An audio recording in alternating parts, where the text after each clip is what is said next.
स्वतःची किंमत आणि मुख्य म्हणजे स्वतःमध्ये आत्मविश्वास वाढवण्यासाठी फक्त या 3 गोष्टी मी आजच्या या व्हिडिओमध्ये सांगणार आहे आणि मला खात्री आहे या 3ही गोष्टी तुमच्या नक्की उपयोगी पडतील आणि तुमच्यामध्ये देखील बदल होईल, तुमच्यातली भीती दूर होईल आणि तुमचा देखील आत्मविश्वास वाढेल। तेव्हा व्हिडिओ शेवटपर्यंत नक्की ऐका। नंबर 1, जेव्हा तुम्ही एखाद्याला भेटता आणि त्याच्या हातात हात घालून त्याला अभिवादन करता त्यावेळेस 3 सेकंदासाठी त्याच्या डोळ्यात नजरेला नजर देऊन बघा। असं करण्याने समोरच्याला तुमच्यातला आत्मविश्वास दिसतो।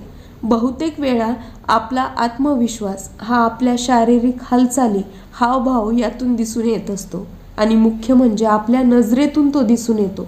आपण समोरच्याला बोलताना आपली नजर झुकवून बोलतो, खाली करून बोलत असू तर अशा वेळेस समोरच्याला हे लक्षात येतं की तुमच्यामध्ये बोलण्याचा किंवा तुमचं म्हणणं मांडण्याचा आत्मविश्वास नाही किंवा तो कमी आहे आणि समोरचा अगदी तुमच्या उलट असेल, त्याच्या बोलण्यात आत्मविश्वास असेल तर तो तुम्हाला खोट्या गोष्टीही खऱ्या असल्याचे पटवून देऊ शकतो, ते फक्त त्याच्या आत्मविश्वासाच्या जोरावर।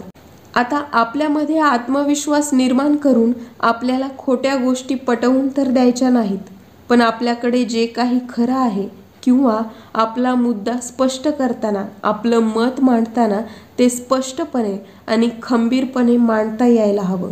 त्यासाठी एखाद्यासोबत बोलताना त्याच्या नजरेला नजर देऊन बोलणं हे खूप जास्त महत्त्वाचं ठरतं।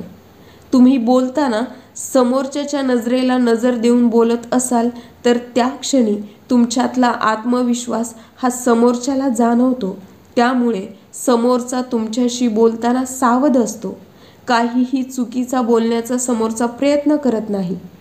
तुमच्यातला आत्मविश्वास समोरच्याला तसं करू देत नाही।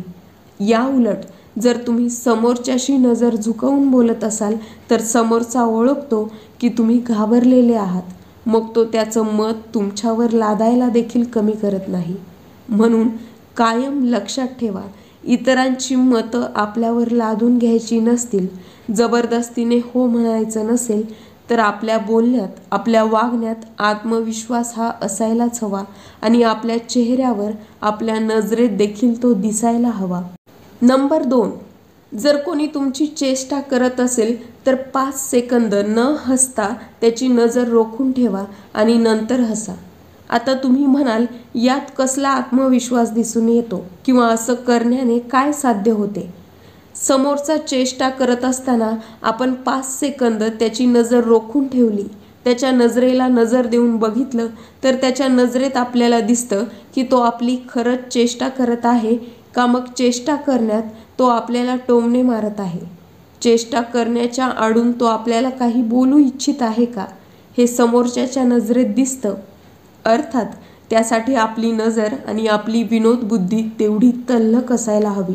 समोरचा कुठे विनोद करतोय, चेष्टा करतोय आणि कुठे टोमणा मारतोय हे आपल्याला कळायला हवं। त्यासाठी तुम्हाला समोरच्याचे हावभाव, समोरच्याची नजर ओळखता यायला हवी।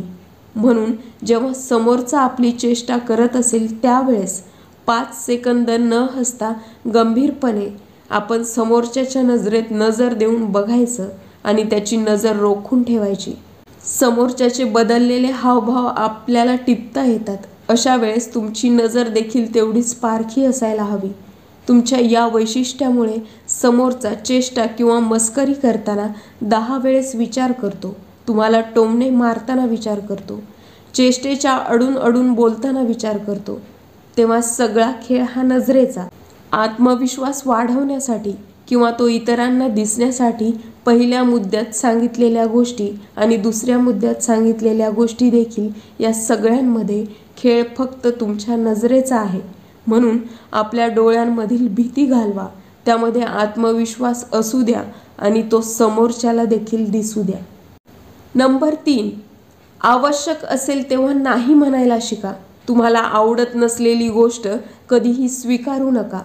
बऱ्याच वेळेस आपल्यापैकी 90% लोकांना नाही म्हणता येत नाही।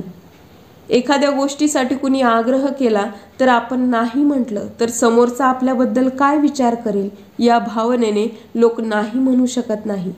ते जबरदस्तीने ते काम करतात जे त्यांना मनापासून आवडत नाही किंवा त्यांना करायचं देखील नसतं. मग अशा वेळेस बरेच लोक मन मारून आपलं काम करतात. का तर त्यांना फक्त नाही म्हणता येत नाही, नकार द्यायला जड जातो. पण अशा वेळेस ज्या गोष्टी आपल्या मनातून होत नाहीत किंवा ज्यांचा आपण जबरदस्तीने स्वीकार करतो, अशा गोष्टींमध्ये आपल्याला कधीही आनंद मिळत नाही, समाधान मिळत नाही आणि जबरदस्तीने केलेले कुठलेही काम पूर्णत्वास जाईल किंवा ते तेवढ्या परिपूर्णतेने होईल याबाबत शंका राहते. तुम्ही जबरदस्तीने काम करणं किंवा तुम्हाला नकार देता न येणं हे तुमच्या कमजोरपणाचं लक्षण ठरतं. मग ती कमजोरी तुमच्या आर्थिक बाजूची असो किंवा तुम्ही मानसिकरित्या कमजोर असू शकतात. तर कधीकधी नात्यांमध्ये भावनिक होऊन तुम्ही नको असलेल्या गोष्टी स्वीकारतात आणि अशातूनच मन मारून जगणं सुरू होतं. मग घुसमट, अतिविचार करणे, ताणतणाव या सगळ्या गोष्टी सुरू होतात. कुठल्याही गोष्टी करताना चिडचिडेपणा येतो, कामावर लक्ष लागत नाही आणि या सगळ्या गोष्टी तुम्हाला टाळायच्या असतील तर त्यावर एकच उपाय, ज्या ठिकाणी नाही म्हणायला हवं किंवा ज्या ठिकाणी नाही म्हणणं गरजेचं आहे त्या ठिकाणी नाही म्हणायलाच हवं. अशा ठिकाणी तुम्ही जबरदस्तीने हो म्हणून काहीही उपयोग होत नाही. मग ते तुमच्या कामाच्या ठिकाणी असो, मित्रांमध्ये असो किंवा नात्यांमध्ये असो. जी गोष्ट तुम्हाला आवडत नाही तिचा स्वीकार करू नका आणि जी गोष्ट तुम्हाला करायची नाही त्या गोष्टीला स्पष्टपणे नकार द्या. मग थोड्या वेळासाठी लोकांना राग येईल, त्यांना तुमचा निर्णय आवडणार नाही, पण काही काळ गेल्यानंतर गोष्टी सुरळीत होतील. लोकांचा विचार करून तुम्ही तुमच्यावर जबरदस्तीने कुठलीही गोष्ट लादून घेऊ नका. आयुष्य तुमचं आहे आणि त्यामध्ये नकार किंवा होकार देण्याचा अधिकार देखील तुम्हालाच आहे. व्हिडिओ आवडला असेल तर लाईक आणि शेअर करायला विसरू नका आणि चॅनलला सबस्क्राईब करायला विसरू नका. भेटूया नवीन एका व्हिडिओमध्ये.